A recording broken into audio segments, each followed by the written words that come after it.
comic book friends and fiends. It's Rob in front of the Great Wall of Comics, and with me, Paul and RVB. How are you gentlemen doing today? Excellent. How Doing are you? well. How are you? I am Ducky.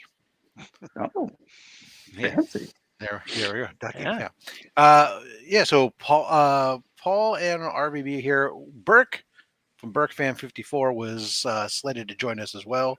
Berk has decided that he has to be a responsible father, but we're going to tell a different story. With something about transporting underage comic books across state borders and comic book fight club, but we can't talk about it.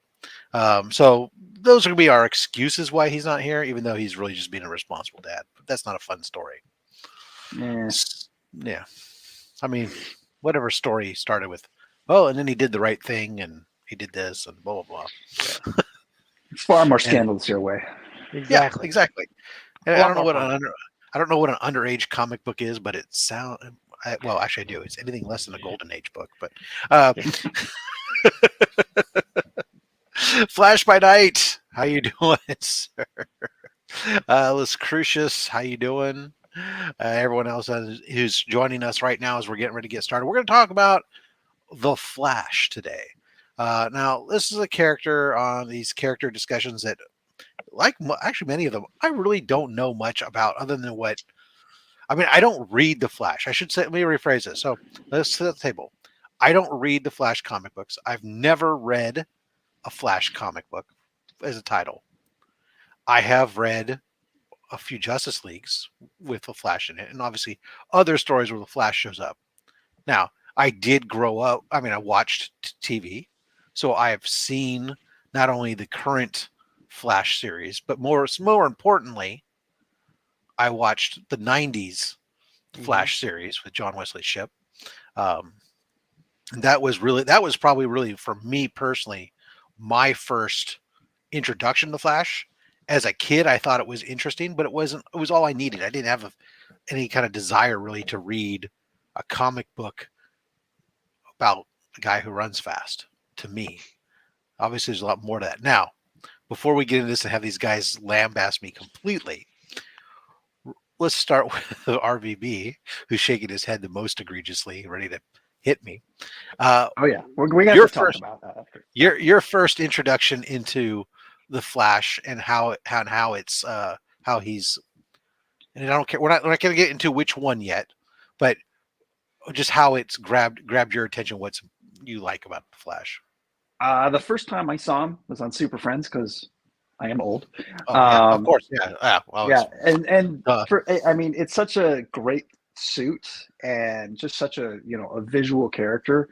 Even something as simple as Super Friends, I just thought was awesome. I have a thing for super speed characters and the Flashes over time become, at least for a while, was my favorite DC character. Fair enough. Nope. Paul. For me, it was in the 80s. It was, I remember going to a drugstore to buy a comic book, and there was The Flash, and it was written by Cary Bates, and it was drawn by Irv Novick, and it on the cover it said, "Starting with this issue, the Flash's life will never be the same," and it truly happened because that was the beginning of. I saw that Ezra was arrested again for the second time. I just had to flick that in there, right? As you said, the Flash's life will never be the same. Yeah. Ezra arrested again. He's doing more to kill the Flash than the Anti-Monitor did. And it was the beginning. It was the beginning of a long storyline that they did in the 80s where Iris West was killed, and then the Flash supposedly killed the Reverse Flash, and he went on trial, and it ended with him basically dying in Crisis on Infinite Earths #8. So that was my first introduction to the Flash. Okay. So for each of you, who is the Flash? Who's our favorite Flash, or who is your Flash first? So you could have two different answers, right? You can have who is your Flash. So being the one that you were introduced to, you grew up with, maybe, and maybe that's also your favorite Flash, but maybe it's not. Okay. Yep. My favorite Paul? Flash is actually is Wally West. He's the one that I really love. Although I grew up again with Barry Allen, I think Wally West really what Jeff Johns and what Mark Waid did with them and everything really kind of exploded the whole Flash mythos and everything. And he's much more relatable to me reading the Flash than anything Barry Allen or Jay Garrick did. All right, before Rob answers, go Rob. Go ahead. Then I'll circle back to you, Paul. On I started reading DC with Crisis on Infinite Earths. I was a Marvel boy, and still am quite the Marvel boy for into my old age here. But I really started reading DC with Crisis, and it blew my mind that they killed Barry, and then at the end of it, that they brought Wally as a true legacy hero, and they made him super interesting. Barry was kind of always just like this one note nice guy, and Wally had, he was rich, he was poor, had various appetites and such, some literally. And for 22 years, he was my Flash, and still is. So, like for me, because most of my introductions only been really limited to TV shows. Obviously, Barry was always the Flash that I got introduced to first, because whenever anybody starts off to tell a Flash story on celluloid or whatnot, film or TV, it seems that Barry's where we start. And I'm sure there's a reason for that, and I'm sure you guys will be able to help me to understand why that is in a moment. But as far as my favorite Flash goes, I love, and Paul has heard me say this before, because I love the look of the Golden Age heroes so much that Jay Garrick is my favorite, just based on nothing to do with reading stories or anything other than just, damn it, he looks snazzy. He does look snazzy. He does. He's awesome. He's got that Hermes helmet. Exactly. I don't need a mask. I'm just so fast. You're not gonna see me. You should really look at the Mark Waid books from the 90s, and because he made most of what we see now is based on Waid and Jeff Johns' work from the 90s and the early aughts. And he made Jay cool. He made Wally cool. He even made Barry really interesting, even though it wasn't really Barry. There was so much good stuff that came out of there, and Waid and Johns just made Flash like the book to read. Right. Yeah. So I want to circle back. Paul, you'd said that they made Wally more relatable. Mm-hmm. What was it that they did that made Wally? Or they did, or maybe what is it about Wally that made? Because I do hear from a lot of Flash fans, Wally is always the Flash that I hear come up most frequently as somebody's favorite Flash character. What is it that? Pardon? There you go. Because he's awesome. Because he's awesome. What is it that's more? What did they did to him to make him more relatable of a character than Barry? He's had a much, although I will kind of dissect it in the middle and say everything that they did with him through like Infinite Crisis and putting him in the Mobius chair and all that to me was kind of, and obviously what they did with him in Heroes in Crisis. I'm gonna pretend that never happened for our discussion for tonight. But he really has had, I think, the most character development. I mean, he starting with the fact that he spent, although he became the Flash at the end of Crisis on Infinite Earths, he had a huge shadow over him, that was real, that they really played to, and that they really kind of took time to dissect. And it wasn't until the return of Barry Allen's storyline that Mark Waid did that he really was able to kind of finally step out of Barry Allen's shadow and really kind of become the Flash in his own right. And giving him a wife and kids and everything. Obviously Barry had a wife, but giving him kids and everything, kind of makes it relatable and kind of opens up all these story possibilities. So that to me is why Wally West is the best Flash. So how much of this, Rob, do you think, assuming that you kind of concur with that? I do. 100%. Everything you say is spot on. how much of it do you think is the benefit of better writers or a change in the time in comics? Barry Allen being a Silver Age comics, and Silver Age comics oftentimes being very vanilla. Not necessarily always pushing things quite in the same direction that we do today with more modern comics. How much do you think might be related to that? Well, when Wally first got the mantle of the Flash, his book was decent. It wasn't anything that was burning up the charts. But until Wade came on board, who seemed to really have a great handle, and that was like Wade's first regular book.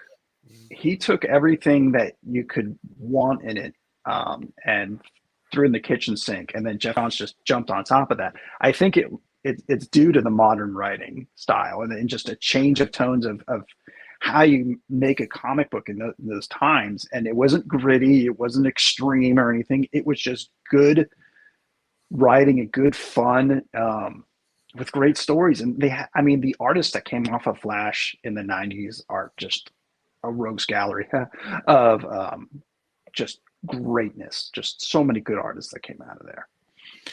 So then if it's a factor, if time in the era has anything to do with it, how did Barry improve when he came back? Or was he a more interesting character at all when he came back and had benefit of modern writers? Or was he still just boring in your mind?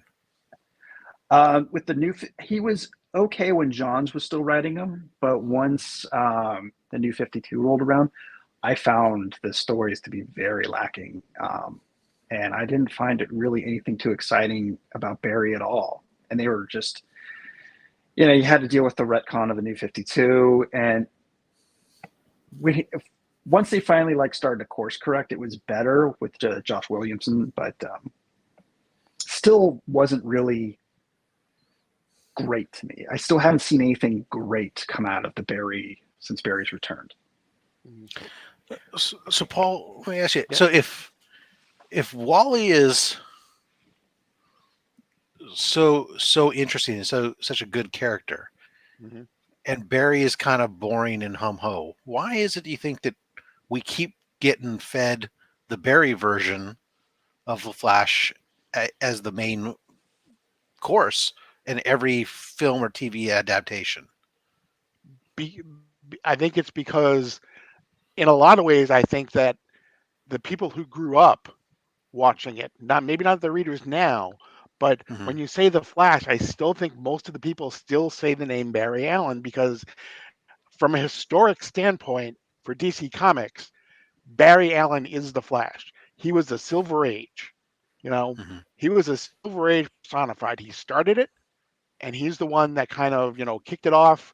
And he was the guy who kind of, kept it going and for a while. But I still think that in a lot of people's minds, if you say the name of the Flash, a lot of people will still think of Barry Allen. And I think that's why. I know I do. I mean, when I think of the Flash, I think of Barry, regardless of whatever else. But again, yeah. I have to respond. What Paul said was spot on. Plus, I think that Barry is I want to say, pure character, because Wally has so much history as being Kid Flash for so many years, being part of Titans. It's not something you can just introduce to the masses without having that. Point. Yeah, you don't have all the baggage, because Wally gets his powers from basically getting them from Barry. He also gets hit by lightning with the same exact accident. You can't have Wally without Barry, but I think that allows Wally to be a better character. Okay.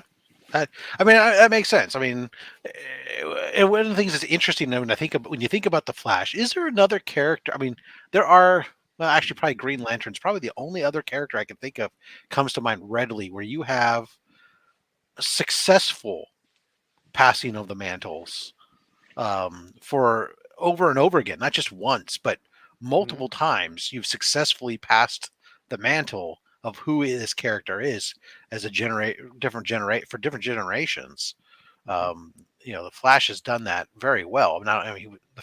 Potentially arguably the first to have done it, and probably done it just as well as any other character. Mm-hmm. Yeah, and Wally's been around was the Flash for 22 years. I mean, granted, Barry had that he was roughly 30 years before he died, and then 22 years of Wally, and now we've had him for 15 years, 16 years, I think. So Flash by Night says he got into Flash because the CW had no idea who Wally was until he saw Wally on the CW. Interesting. Yeah, I mean, I knew who Wally was because You're a nerd. Tangentially, you're a nerd. You come across tangentially enough things that even if you're not into them, you know of them, type of things, right? It's like,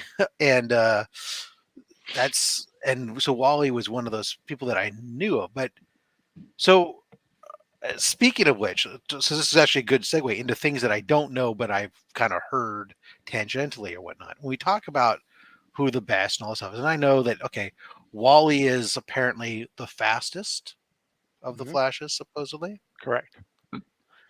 But I've heard, and maybe I'm wrong, that the Speed Force originated with Barry, supposedly, or he generates the Speed Force, or is that an old concept that's been retconned? They did this whole Mark Waid again introduced the Speed Force, and the way they did it was that supposedly Barry Allen ended up being the lightning that hit the chemicals that created the Flash. So it was like one big circle.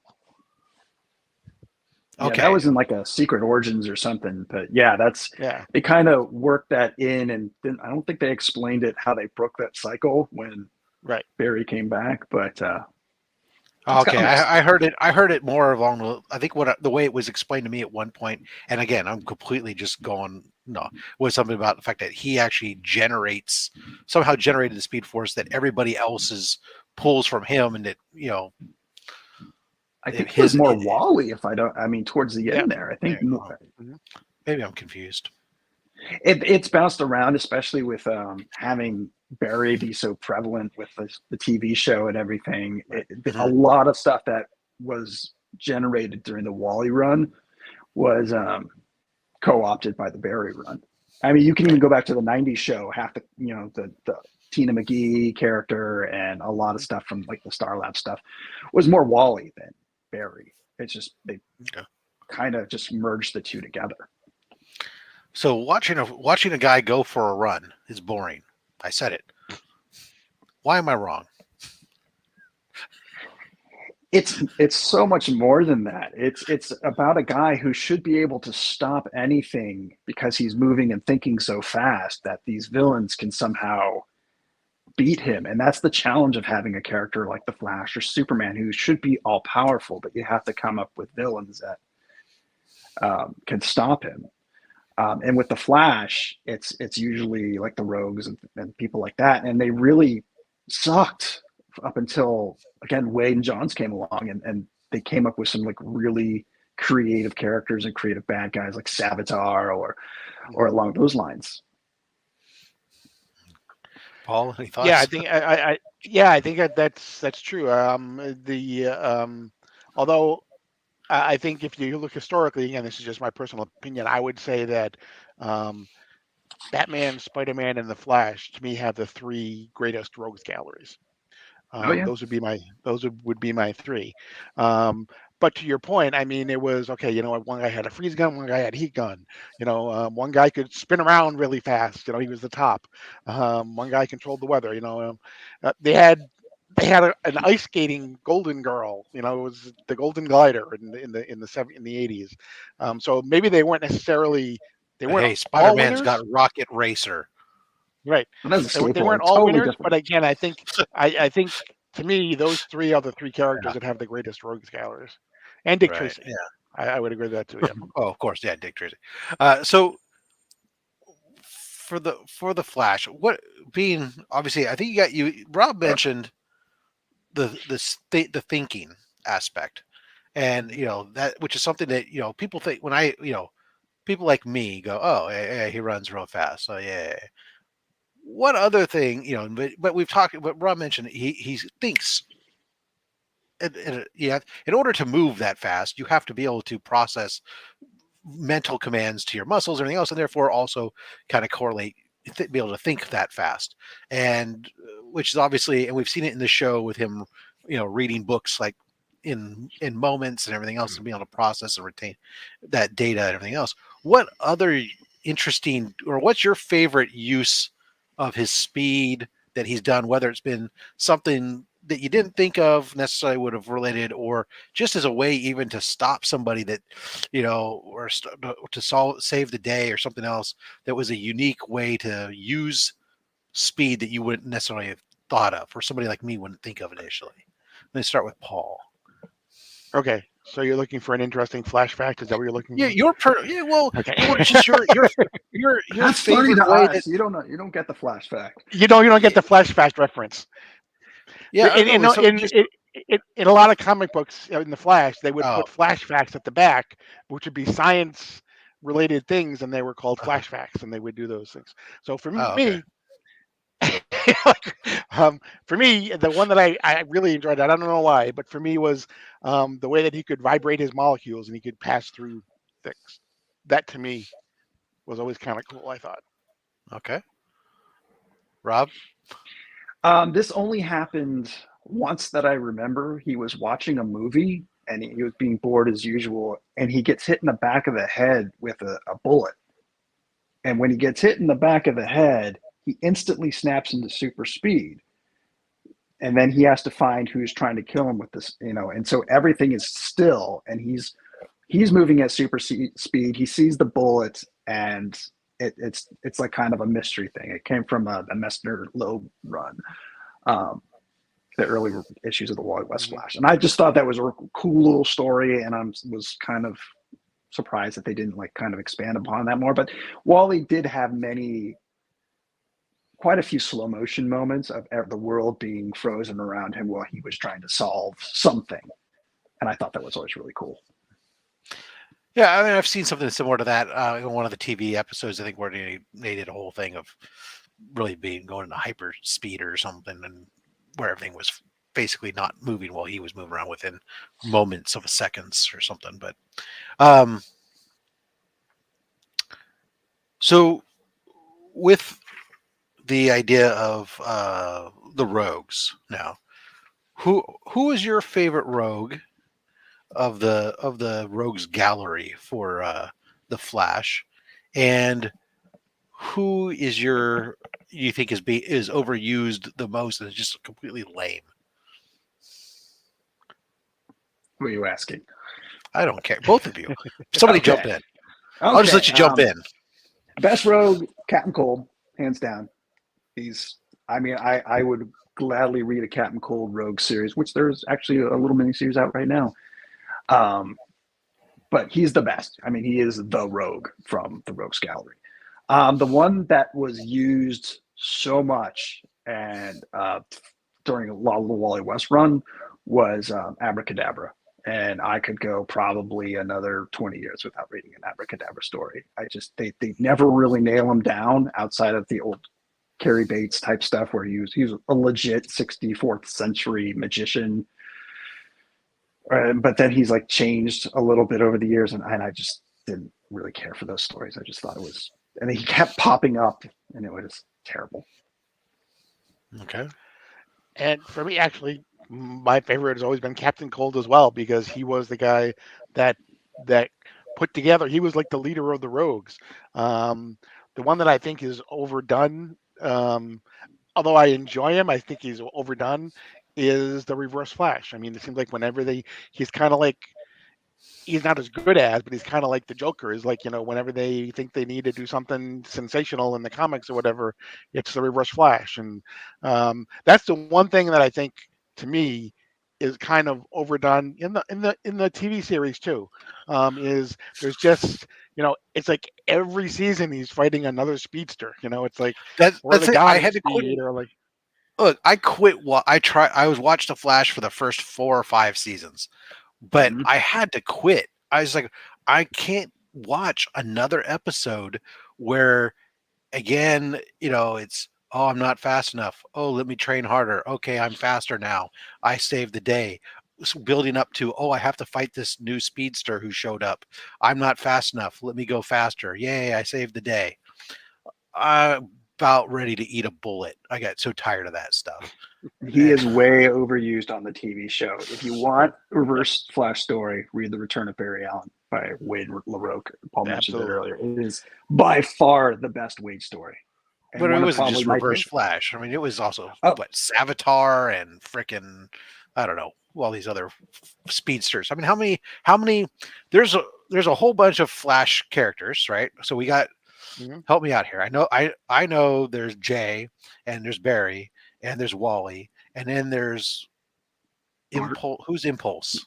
I don't know. Bart. Impulse is Bart Allen. That is Bart He's Allen from the future. Okay. He's his grandkid from the future. Of course they are. They're all time traveling, timey-wimey. Yeah. They travel more than freaking the TARDIS. But excess. I mean, who else is carried essentially that mantle? I mean, I know that there's also, or what other species we have? I know Mark mentioned one earlier. So in the feed, I can't remember who it was. Blue something. There is Max. There's Max Mercury. There's Max Mercury. There's Johnny Quick. XS. There's yeah, exactly. There's Wally's children. There's his daughter. Johnny Jesse Quick. Johnny Wally's Quick. daughter. Earth 3. Yeah. Well, we shouldn't count other Earths, but. I mean, there's the Kid Flash from Kingdom Come, which is Wally's daughter. And then how many speedster villains do we have for him? Not as many as you might think, because there's no. Oh, RVB's muted. I think. Ah, crap. Oh no, you're back. Oh, okay. Yeah. No, I had a phone call come in, and my. Okay. There's no they have a lot, and I know Williamson added a bunch of speedsters, but there's like Savitar, Godspeed, Reverse Flash, but most there's the Black Flash, which was like the Angel of Death, but. The Flash himself didn't have a lot of super villains that were at super speed. He had Reverse Flash up until the last, probably post New 52. So the advent of additional speedster bad guys is really more of a more recent thing than a holistic thing. Yep. Yeah. And so, what is the deal with Reverse Flash? If he's supposedly the anti-Flash, shouldn't he be slow? There's been no. They already have. He has a villain called the Turtle that he fights against. Of course, he does. He was on the show. They had an episode with the turtle. Yeah, and was not great. I would imagine so. So, okay. So, what is the Flash? He's fast. He can react to things. He's smart. He's all those other things. What is his weakness? Does he have a weakness? He can't run fast on yellow. I don't know. I mean, he's a man. He's emotional. Barry's not that emotional unless you get to the CW show. But Wally was very, very emotional, very impulsive, and that's why Impulse took it up a notch. So Wally would have to deal with him basically himself. But they're human beings. They are fallible. They make mistakes. Barry not so much. Wally more so. But they're not. They make bad decisions sometimes. And even with being the Flash, you have to make those decisions that could cost people their lives. And even the Flash can't be everywhere at once. Paul, thoughts? Yeah, I think I mean, he is. When it comes right down to it, he is. His flesh is just as human as everybody else's. He can just move fast. So, although he has incredible reaction time, he can be hurt that way. If for some reason you're able to, get to him. But yeah, I think it's more from. It comes a lot more from an emotional type of a weakness, I think, than anything else. the fact that he can't save everybody, the fact that even though he can be so many places at once, I mean, Superman suffers from the same thing, is you literally cannot be everywhere at the same time.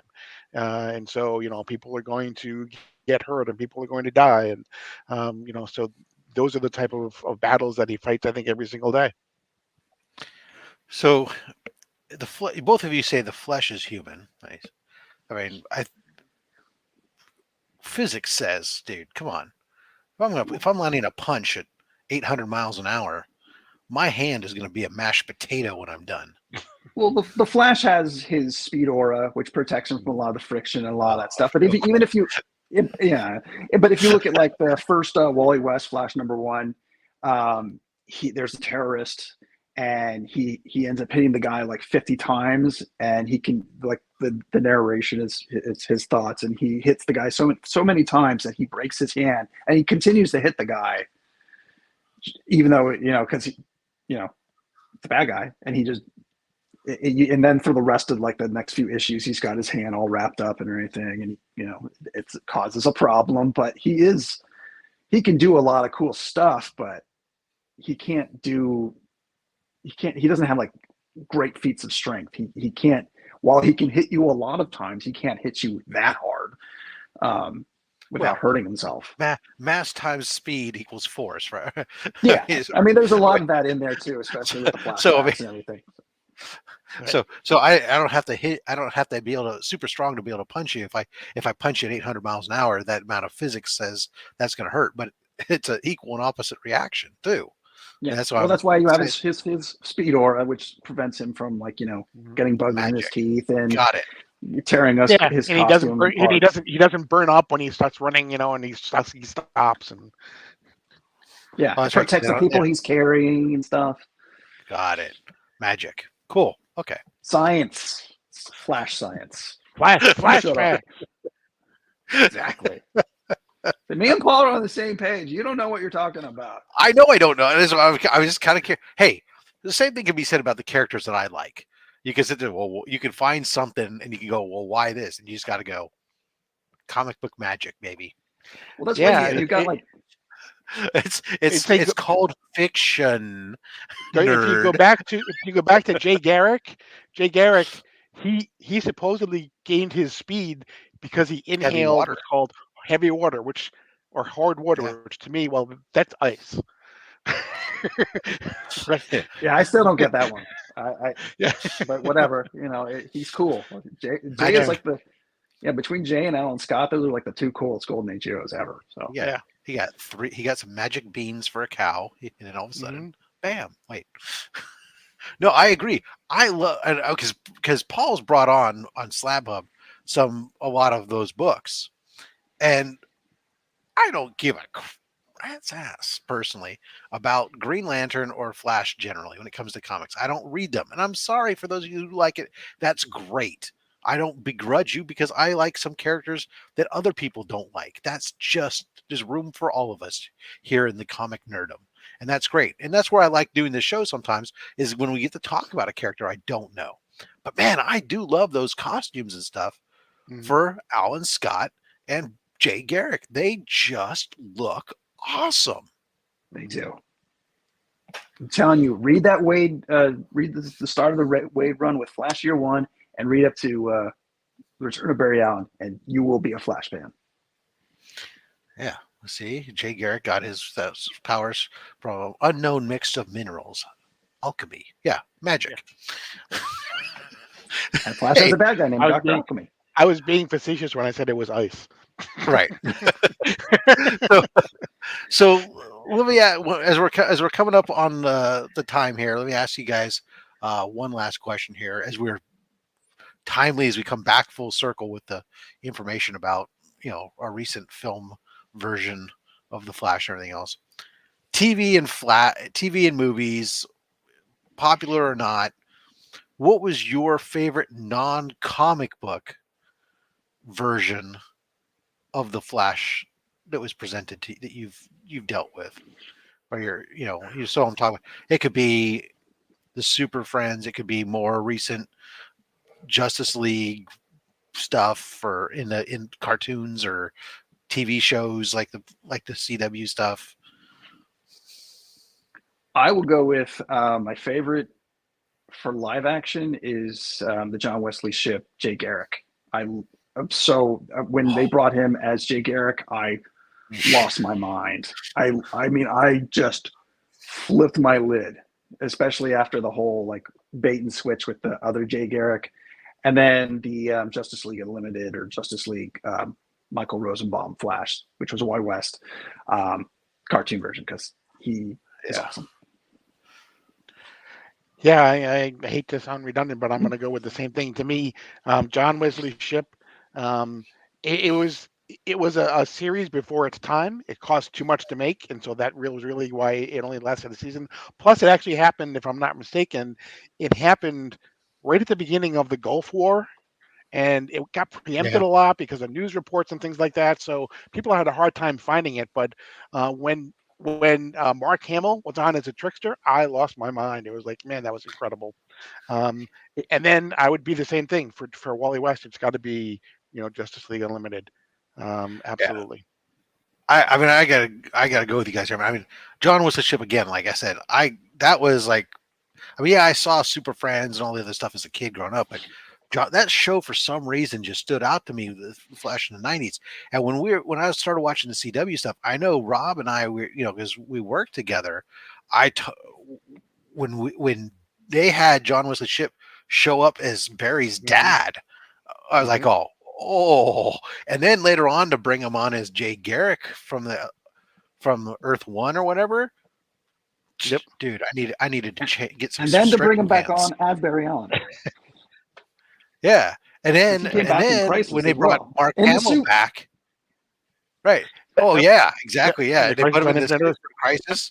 Oh, that was so good. And then of course having Mark Hamill show back up as the trickster again in that episode on the Earth One with Jay Garrick.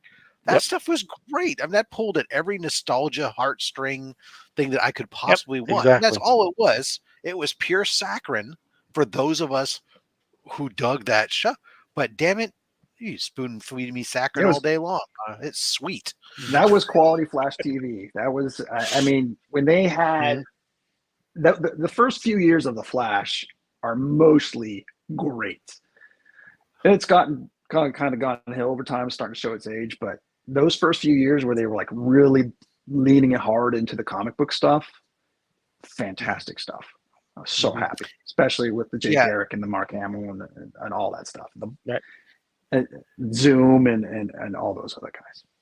Yeah, I mean, my biggest complaint with the current TV show, and again, I haven't watched, I'm going to say what I'm going to say without having watched the last 3 years, probably last 3 seasons, most likely. I'm in the similar boat, so go ahead, go for it. And that is that I just got tired of CW characters without character growth.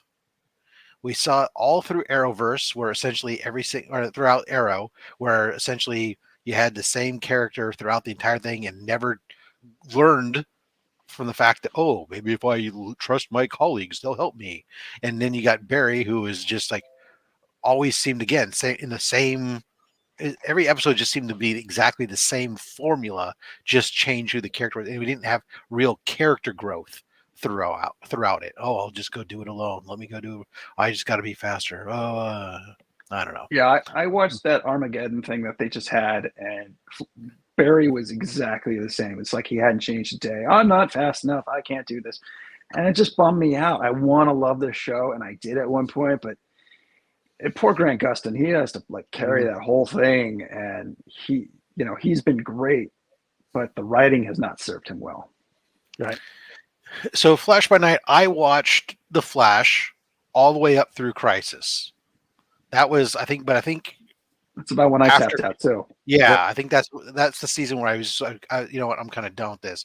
I didn't, probably the last of the CW shows that I was still watching was the Legends of Tomorrow, and I'm a season behind now on that, and that was just because that show was at least changing things up from time to time, but even it was kind of I wasn't finding myself excited to watch a show. Instead, it was like, oh, I got a bunch of them on the DVR. I should probably watch that. Superman's really good. As long as you don't delve, if you don't dive too deep into the kid stuff, the actual Superman stuff is probably some of the better live action.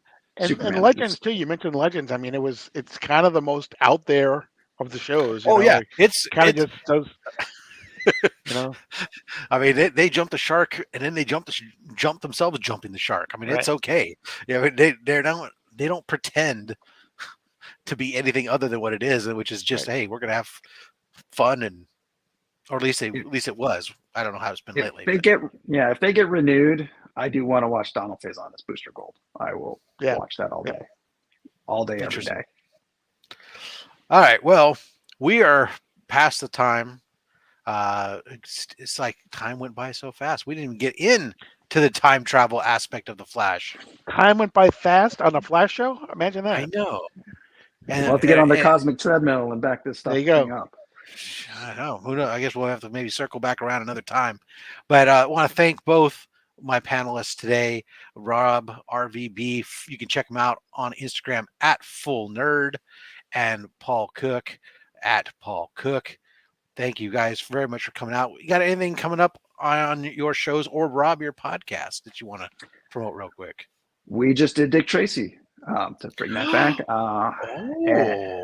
I think it should be up fairly soon. But yeah, and maybe next we'll do. I think Punisher Warzone is coming up soon. And go ahead for everybody. What's the name of your podcast again, and where can they find it? Comic Book Heroes, where all your podcasts are sold. So iTunes, Spotify, all that good stuff. Excellent. Paul, how about yourself? What you got coming up? And for me, we do Guess That Key in my channel every other Wednesday night. But we also, starting next Wednesday, Mark from Legion of Comics and I, we're going to be doing a deep dive on Dark Crisis. And so we're going to start actually with Justice League 75, because that's kind of really where the whole Dark Crisis is starting. And with each issue that's released, we'll be doing a deep dive discussion on it.